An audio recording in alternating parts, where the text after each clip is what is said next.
Dear students, आज आपका acid base and salt का पार्ट 4 है। In previous class we have discussed about acids. Now next topics is base. इसमें हम अब ये समझेंगे कि बेस क्या है। आपको एसिड के केस में भी मैंने बताया था एसिड क्या है, कहां से कैसे बनता है। आपने देखा था कि जब नॉन मेटल ऑक्सीजन के प्रेजेंस में बर्न होता था और वाटर से रिएक्शन करता था तो एसिड बनता था। ठीक उसी तरह से जब कोई मेटल ऑक्सीजन के प्रेजेंस में बर्न होगा और मेटालिक ऑक्साइड बनाएगा, जैसे फॉर एग्जांपल सोडियम ऑक्साइड, और जब सोडियम ऑक्साइड वाटर से रिएक्शन करेगा तो बेस बन जाए। यानी आपको यदि मैं केवल मेटल दे दूं तो आप वाटर की मदद से बेस बना सकते हैं। क्या करेंगे? मेटल को बर्न करेंगे, उससे आपको मेटालिक ऑक्साइड मिलेगा। मेटालिक ऑक्साइड को वाटर से रिएक्शन कराएंगे, यानी वाटर मिक्स कर देंगे तो आपको सोडियम हाइड्रोक्साइड बेस। बेस दो तरह के होते हैं, एक वाटर सोल्यूबल, एक वाटर सोल्यूबल नहीं होता है। तो जो base, the base which is dissolve in water, जो वाटर में डिजॉल्व हो जाता है उसको बोलते हैं अल्कलीज। जो बेस वाटर सोल्यूबल होता है उसे हम बोलते हैं अल्कलीज, यानी the base which is soluble in water is called alkalis. उसे हम अल्कलीज बोलते हैं। और इस चैप्टर में हम लोग अल्कलीज का ही स्टडी करेंगे। जब भी मैं बेस बोलूं आप समझ जाए कि अल्कलीज के बारे में बोला जा रहा है। We are not going to study about non soluble base. अब बेस तो आप समझ गए कि कैसे बनता है। ये आपका मिनरल बेस एक तरह से हुआ, जैसे मिनरल एसिड होता था उस तरह से ये मिनरल बेस होगा। आपने एसिड में पढ़ा था प्रॉपर्टीज ऑफ एसिड, ठीक उसी तरह से हमें यह भी देखना पड़ेगा कि प्रॉपर्टीज ऑफ बेसिस क्या है। बेसिस मैंने लिखा, इट मींस अल्कलीज। तो प्रॉपर्टीज ऑफ बेसिस क्या है? वेरी इजी, बस ध्यान रखें। आपने सॉप देखा है, सभी के घर में, तो सॉप चिकना होता है, स्मूथ होता है टू टच, और वह उसका क्यों होता है स्मूथ? क्योंकि सोप आपका बेस से बना है। तो पहला प्रॉपर्टीज देखिए मैंने लिखा है, it is soapy to touch and bitter in taste. Taste में, स्वाद में वो बीटर होता है, जबकि टचिंग में सॉफ्ट होता है। फिर लिटमस का क्या करता है? It changes red litmus into blue. यानी बेस को जब आप लिटमस पेपर पे, रेड लिटमस पेपर पे डालेंगे तो that will change into blue litmus paper, right. फिर उस बेस को जब आप वाटर में डिसॉल्व कर देंगे तो वह वाटर आपका इलेक्ट्रोलाइट का फंक्शन करेगा, यानी वो इलेक्ट्रिसिटी कंडक्ट कर सकता है। तो मैंने आपको लिखा है, it conducts electricity in solution. Solution होगा तभी, solution without water it does not behave as an electrolyte. तो आपने तीसरा क्या देखा कि वह इलेक्ट्रिसिटी, उसका सॉल्यूशन इलेक्ट्रिसिटी कंडक्ट करता है। It reacts with metal. अब बेस मेटल से रिएक्शन करता है, but be careful, not with all metal से नहीं करता, कुछ मेटल से करता है। अब हम एग्जाम्पल लिए हैं, एक एग्जाम्पल ले लिए हैं कि how does base react with acids, acid से कैसे रिएक्शन करता है। तो देखिए, sodium hydroxide is a base, zinc से ये रिएक्ट करता है और बना देता है sodium zincate. It's chemical name is Na2ZnO2, sodium zincate, और हाइड्रोजन गैस इवॉल्व होता है। अब याद कीजिए, एसिड भी जब एसिड भी मेटल से रिएक्शन करता था और उसमें भी हाइड्रोजन गैस ही इवॉल्व होता था। सेम उस तरह से बेस भी मेटल से रिएक्शन कर रहा है, जिंक, देखिए जिंक से रिएक्शन कर रहा है और सोडियम जिंकेट बना रहा है और हाइड्रोजन गैस इवॉल्व हो रहा है। फिर next, it reacts with acid to form salt. आपने एसिड के केस में भी प्रॉपर्टीज पढ़ा था कि acid reacts with salt, sorry acid reacts with base. अब इसमें फिर हम पढ़ रहे हैं कि बेस रिएक्ट विद एसिड, एक ही बात है। ये तो लग रहा है कि बेस की प्रॉपर्टीज हमारी एसिड की प्रॉपर्टीज के साथ फ्री में मिल गया। अब इसमें देखिए, सोडियम हाइड्रोक्साइड लिया मैंने, सल्फ्यूरिक एसिड लिया, तो sodium sulphate salt plus water, same reaction है। फिर it reacts with non metallic oxide. याद कीजिए, एसिड भी metallic oxide, non metallic oxide से रिएक्शन करता था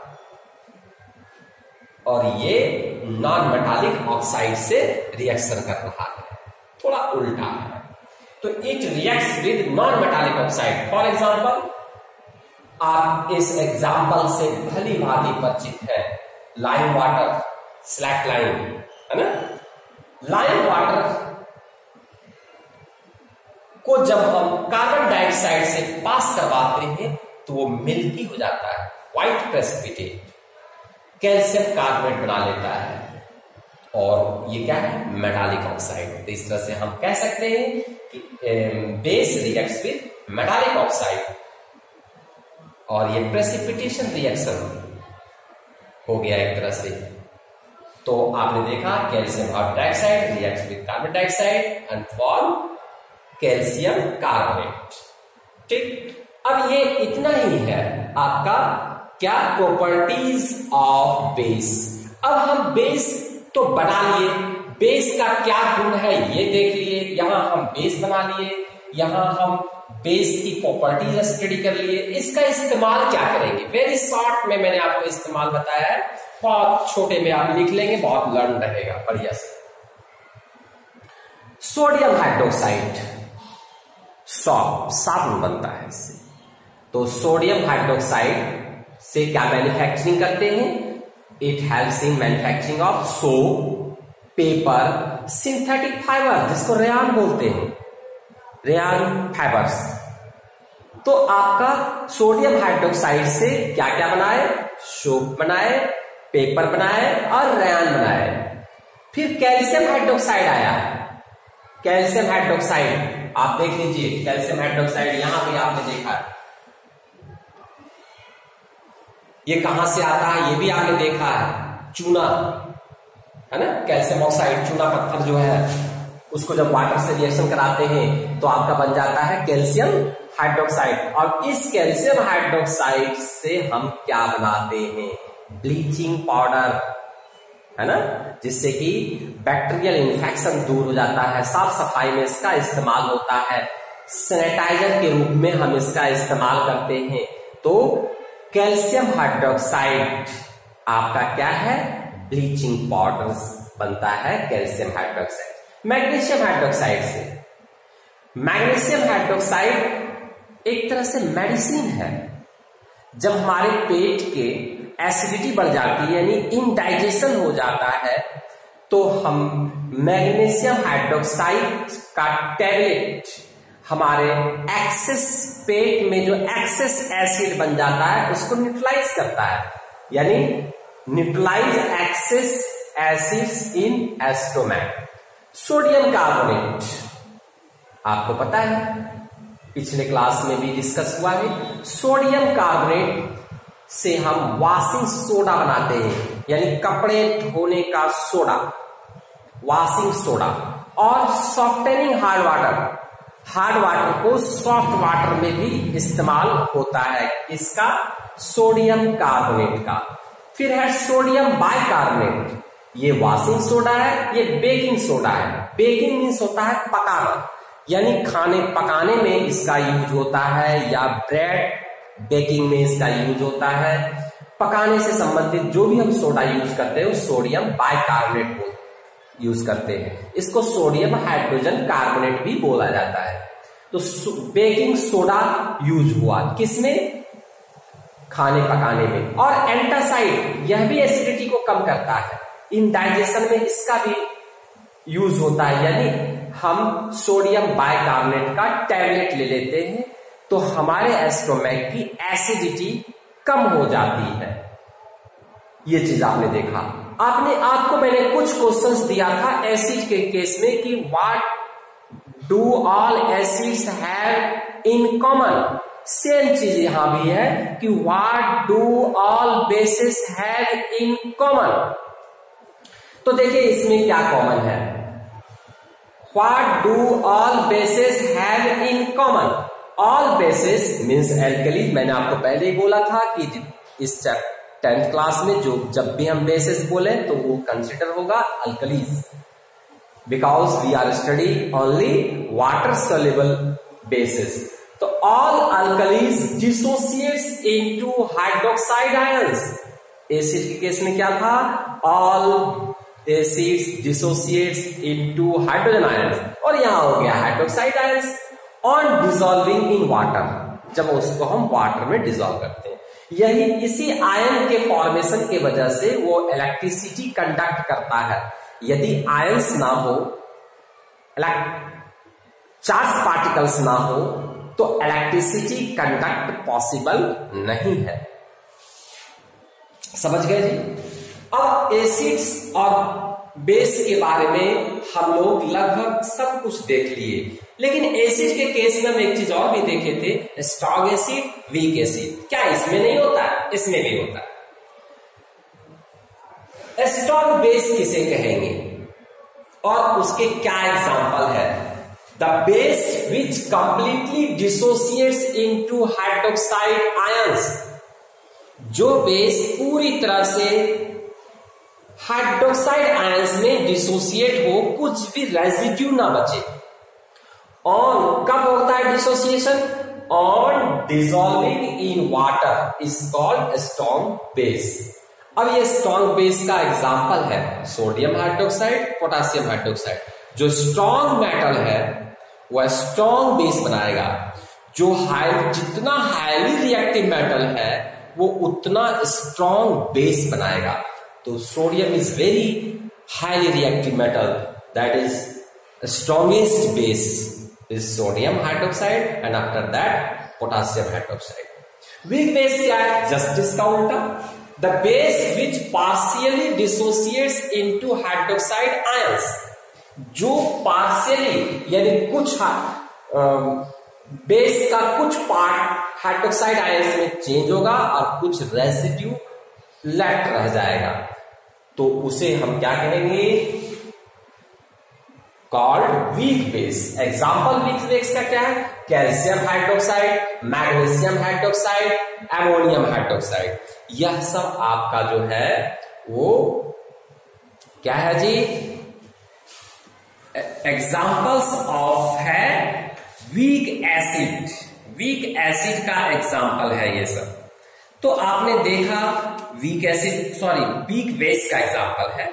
तो वीक बेस क्या होता है, स्ट्रॉन्ग बेस क्या होता है, वीक एसिड क्या होता है, स्ट्रॉन्ग एसिड क्या होता है, यह सब चीजें आपने देख लिया, राइट। अब चेंजिंग का आपने पढ़ा है,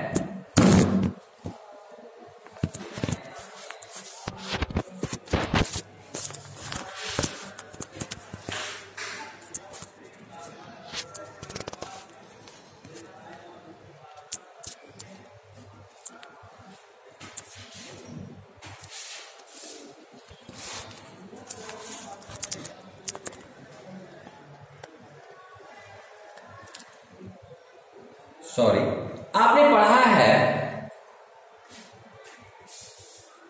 कि एसिड का चेकिंग हम कैसे करते हैं, बेस का हम चेकिंग कैसे करते हैं कि गिवन सैंपल एसिड है या बेस है। आप लोग सभी को मालूम है, पिछले क्लास में मैंने डिस्कस किया।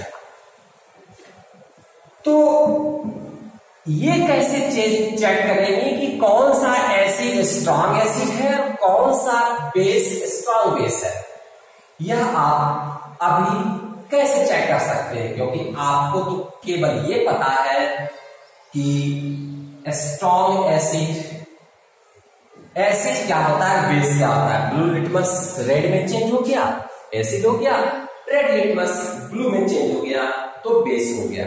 लेकिन आप ये नहीं बता पाते हैं कि स्ट्रॉन्ग कौन है, वीक कौन है। इसके लिए सोरेनसेन ने, कौन,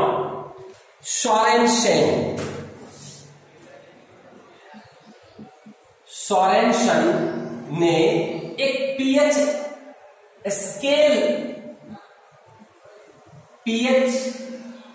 स्केल बनाया इस तरह से।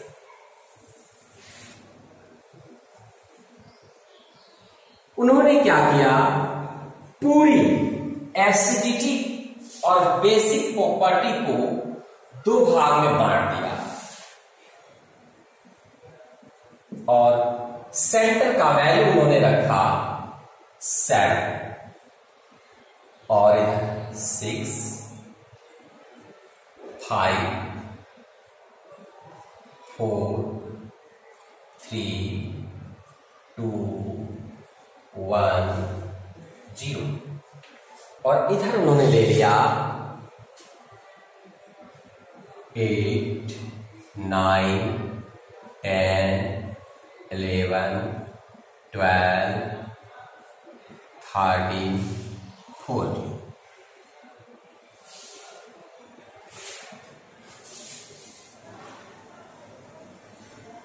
पीएच स्केल एक यूनिट ले लिया, यूनिट बना लिया उन्होंने। यदि किसी भी एसिड का वैल्यू 0 से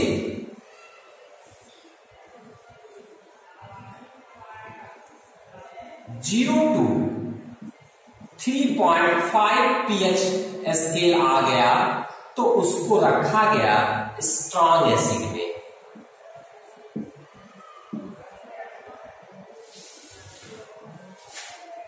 और 3.5 के बाद से लेकर के और 6.5 तक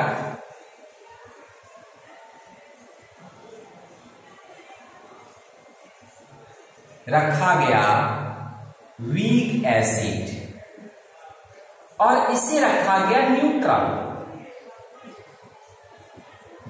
जो वाटर है। उसी तरह से 7.5 से लेकर के और 11 तक रखा गया वीक बेस और इसके बाद स्ट्रॉन्ग बेस। यानी जिस सैंपल का पीएच वैल्यू 3.5 तक है स्ट्रॉन्ग एसिड, वीक एसिड, और जिसका 7 से बड़ा, अधिक और 11 से कम वीक बेस और 11 से अधिक यदि है तो स्ट्रॉन्ग बेस। एक मेजरमेंट सोरेन ने पीएच स्केल बना करके दिया। अब कुछ कंपाउंड्स का क्या पीएच स्केल आया वो देखिए। जैसे सबसे strongest concentrate HCl hydrochloric acid का पीएच स्केल 0 है। ये सबसे दुनिया का सबसे स्ट्रॉन्ग एसिड है, सबसे खतरनाक एसिड है, ये तुरंत बर्न आउट कर देगा। आपको पता है कुछ एसिड हमारे स्टोमक में बनते हैं, जैसे गैस्ट्रिक जूस। तो गैस्ट्रिक जूस जो है आपका, गैस्ट्रिक जूस, उसका पीएच वैल्यू है 1.4। इसका यूनिट कुछ नहीं होता, न्यूमेरिकल स्केल है ये, ठीक है। आप नींबू खाते हैं, नींबू में भी एसिड है, लेमन। तो लेमन में 2.5 पीएच स्केल वैल्यू है लेमन का, यानी ये सब 3.5 के अंदर आ रहा है। तो आप इसको एक तरह से स्ट्रॉन्ग एसिड ही मान सकते हैं। फिर है वाइनेगर, वाइनेगर का 4 है, तो वाइनेगर का 4 पीएच स्केल है। इसका मतलब है कि ये वीक एसिड में आ गया, और ये सब आपका स्ट्रॉन्ग एसिड में आया। उसी तरह से मिल्क है, दूध, मिल्क, मिल्क का होता है 6.5, तो ये आपका सबसे वीकेस्ट एसिड में आ गया। समझ में आ गया? अब वाटर, वाटर न्यूट्रल है। वाटर क्यों न्यूट्रल है ये भी मैं आपको बताऊंगा, ठीक है। पहले आप देख लीजिए इसमें। तो आपने ये देख लिया। फिर आपका माउथ है, सैलिवा, सैलिवा या ब्लड, कई बार पेपरों में पूछा भी गया है। सैलिवा इक्वल टू ब्लड, इसका पीएच वैल्यू 7.4 है, यानी ये वीक बेस है, वीक बेस सैलिवा, है ना। सैलिवा और ब्लड का बराबर होता है। आप अंडे खाते हैं, एग, एग, इसका भी 7.8 होता है, यानी वीक एसिड है। लेकिन आपने देखा सोडियम हाइड्रोक्साइड NaOH, एकदम स्ट्रॉन्गेस्ट एसिड है दुनिया का, इसकी वैल्यू 40। अब देखिए वाटर को उन्होंने न्यूट्रल क्यों रखा? Why does water is neutral? Water का न्यूट्रल उन्होंने इसलिए रखा कि जब हमारा वाटर डिसोसिएट होता है, H2O, ये डिसोसिएट होता है, तो किसमें डिसोसिएट होगा? हाइड्रोजन प्लस और OH माइनस। तो इसमें जितनी कंसंट्रेशन पॉजिटिव चार्ज आयंस का है, यानी हाइड्रोजन आयंस का है, उतनी ही आपका हाइड्रोक्साइड आयंस का है, यानी concentration of H plus ions equal to concentration of OH minus ion. तो दोनों की मात्रा बराबर है। H प्लस आयन डिसाइड करता है एसिडिटी का, यानी एसिड नेचर का, तो हाइड्रोक्साइड आयंस डिसाइड करता है बेस नेचर का। और यहां एसिड नेचर और बेस नेचर दोनों बराबर हो गए, that's why water is considered neutral. अब व्हाट हैपेंस, फिर इसी सॉल्यूशन में क्या होता है? जब आप कोई सपोज बेस डाल दिया, क्या डाल दिया? NaOH, किसमें? वाटर में। अब ये वाटर में तो पहले से ये कंसंट्रेशन आयन तो पहले से है। जब इसमें आपने H2O डाला तो वाटर से जो निकलेगा वो तो सेम निकलेगा। तो इससे क्या क्या निकलेगा? ये डिसोसिएट होगा। तो एक तो निकलेगा आपका H प्लस आयन और OH माइनस आयन, ये निकल जाएगा आपका वाटर से। फिर ये डिसोसिएट हो रहा है, ये डिसोसिएट हो रहा है, फिर इससे निकल रहा है OH माइनस आयन और प्लस Na प्लस। तो आप क्या देखें, Na प्लस तो एसिडिटी शो नहीं करेगा, क्योंकि एसिडिटी शो करता है प्लस H प्लस आयन। तो यहां पर आप देख रहे हैं कि concentration of hydroxide ions double हो गया। तो ये solution basic in nature show करेगा। तो इसलिए कंसंट्रेशन इसका बढ़ता गया, पीएच वैल्यू पे OH की मात्रा बढ़ती चली जाएगी। यानी हम यहां पर लिख सकते हैं कि जैसे जैसे आप लेफ्ट से राइट की ओर जाएंगे इंक्रीज होता जाएगा, increasing concentration of OH minus ions, ये इंक्रीज करता चला जाएगा। और इसमें जब आप लेफ्ट की ओर जाएंगे तो इसमें इंक्रीज करेगा concentration of H plus ion. ठीक है, अब इसमें कैसे H प्लस आयन इंक्रीज करेगा? जैसे हम लेते हैं कोई भी सल्फ्यूरिक एसिड H2SO4 प्लस 1, तो ये डिसोसिएट हो जाएगा, H प्लस आयन वाटर पहले डिसोसिएट कर लीजिए, OH minus ion.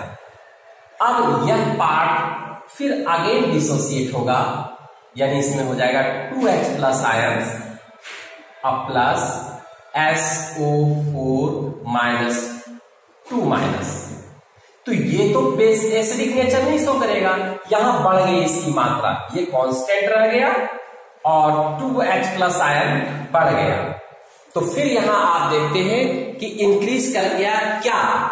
Hydrogen ions, और ये इसकी वैल्यू हम पीएच स्केल में लो दिखाते हैं, न्यूमेरिक लो जाएगा बट इंक्रीजिंग होगा concentration of hydrogen ions.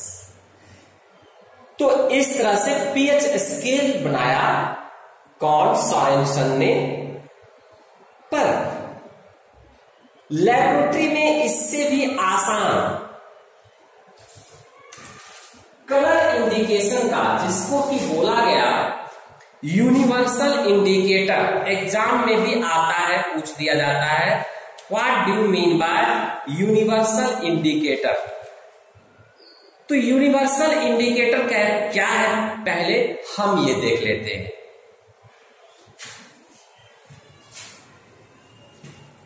Universal indicator से हम इस बिना प्रैक्टिकल विशेष किए हुए बता सकते हैं कि कौन किसकी पीएच वैल्यू कितनी है। अब देखिए, सबसे पहले हम देखते हैं यूनिवर्सल इंडिकेटर क्या है। यह एक मिक्सर है, कई तरह की डाइस को मिक्स करके हम बनाए हैं ताकि डिफरेंट एसिडिक वैल्यू पे उसकी कलर हमें डिफरेंट दिखे। तो हम इसको डिफाइन कर सकते हैं, यूनिवर्सल इंडिकेटर को, यूनिवर्सल ए होता है, यूनिवर्सल इंडिकेटर को हम डिफाइन कर सकते हैं क्या? It is a mixture of many different indicators which gives different color at different pH value. क्या है यूनिवर्सल इंडिकेटर?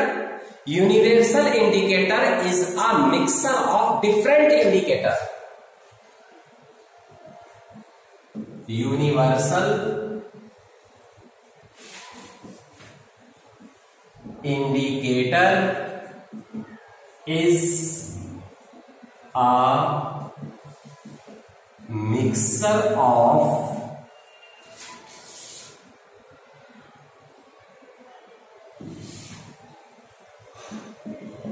different इंडिकेटर यहां कौन है? इंडिकेटर है यहां पर डाइस।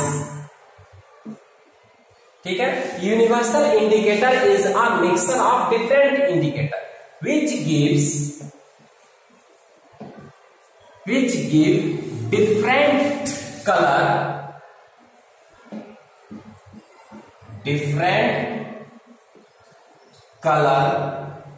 at different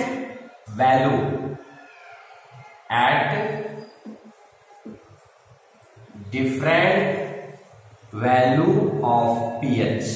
पीएच के डिफरेंट वैल्यू पे ये डिफरेंट कलर देता है, उसको हम बोलते हैं यूनिवर्सल इंडिकेटर। यूनिवर्सल इसका नाम इसलिए दिया गया कि ये सभी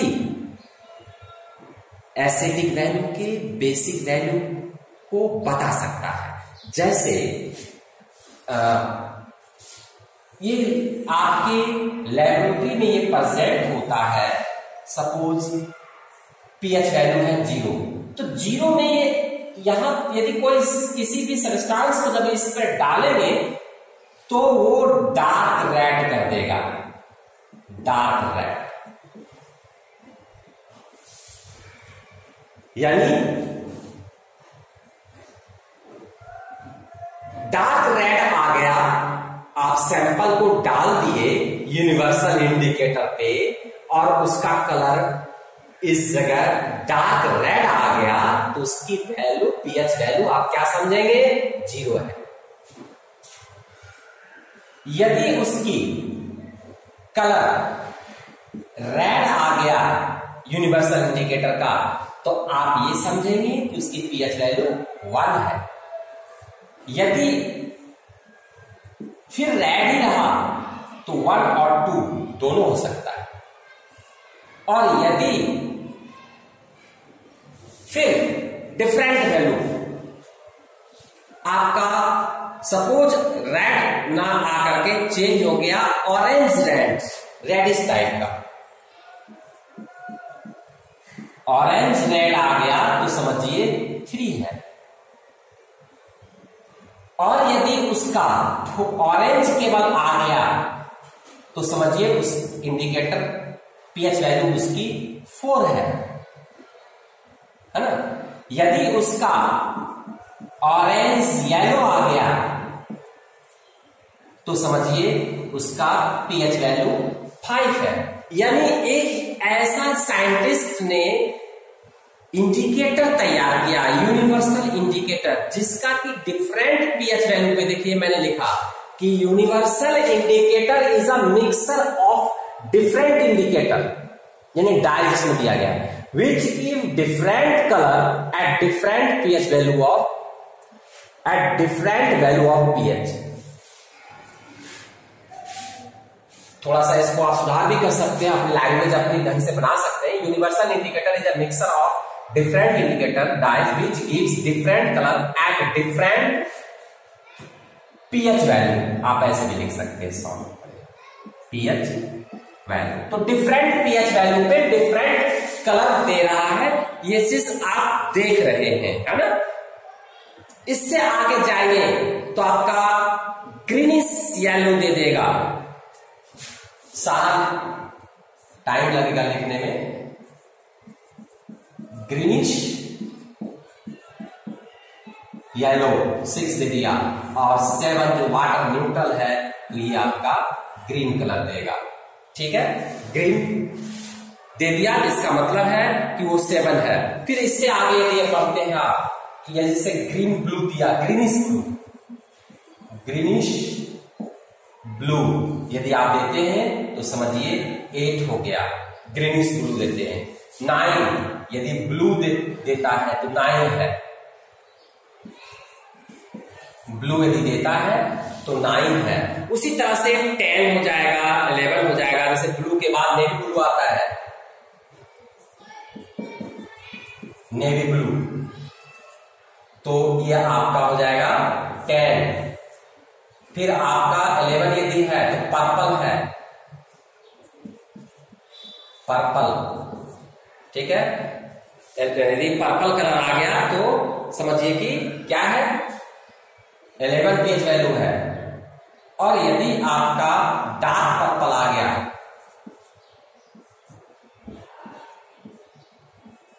पर्पल डार्क पर्पल यदि है तो 12 है, ठीक है। फिर इसके बाद डार्क पर्पल के बाद आपका नेवी ब्लू आ गया ना, हाँ, navy blue, purple, dark purple. फिर आपका वायलेट, 2 वायलेट ही वैल्यू देता है, 30 और 40, ये वायलेट कलर ही देता है। तो आपने देखा कि different colour different pH value को इंडिकेट करता है, ठीक है। तो इस तरह से, इसलिए इसको सारे पीएच वैल्यू इसमें आ गया, इसलिए इसका नाम पड़ा यूनिवर्सल इंडिकेटर। Thank you.